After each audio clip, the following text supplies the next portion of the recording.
مجھے موقع ملا گزشتہ ایک سال میں مشرق وسطیٰ کے کئی ممالک میں جانے کا،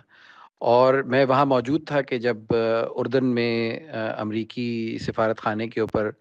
ہزاروں لوگوں نے حملہ کیا۔ میں نے عمان میں بھی دیکھا اور عراق میں بھی کئی دفعہ اس بات کا مشاہدہ کیا، ترکی میں بھی دیکھا کہ لوگ جو ہے وہ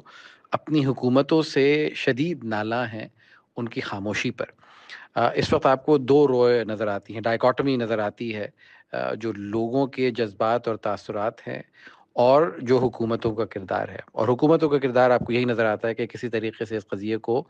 دبا دیا جائے، معاملات کو افہام و تفہیم سے طے کر لیا جائے اور اسٹیٹس کو کی طرف چلا جایا جائے دوبارہ، جہاں پہ ایک اسرائیل کا جو غاصبانہ قبضہ ہے وہ جاری رہے، لیکن یہ قتل و غارت ختم ہو جائے۔ اور اسرائیل اس طرف بالکل آپ کو جاتا ہوا نظر نہیں آتا، کیونکہ اسرائیلی حکومت کی آ، زندگی اس بات پر منحصر ہے کہ یہ جنگ جاری رہے۔ اگر یہ جنگ ختم ہو گئی تو یہ عین ممکن ہے کہ بنجامن نتنیاہو کو جیل جانا پڑے۔ تو اس وجہ سے اسرائیل کی اپنی اسٹریٹجی ہے اور ان عرب ممالک کی اپنی اسٹریٹجی ہے، اور یہ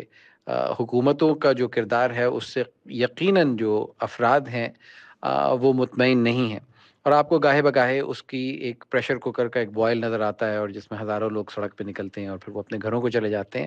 تو یہ بات خاصی تشویشناک ہے، کیونکہ ایک لاوا ہے جو ابل رہا ہے اور اس کو بہت ساری جگہوں پر دبا دیا گیا ہے، لیکن اس کا یہ مطلب نہیں ہے کہ جو حکومتیں چاہتی ہیں ویسے ہی ان کی عوام سوچ رہی ہے۔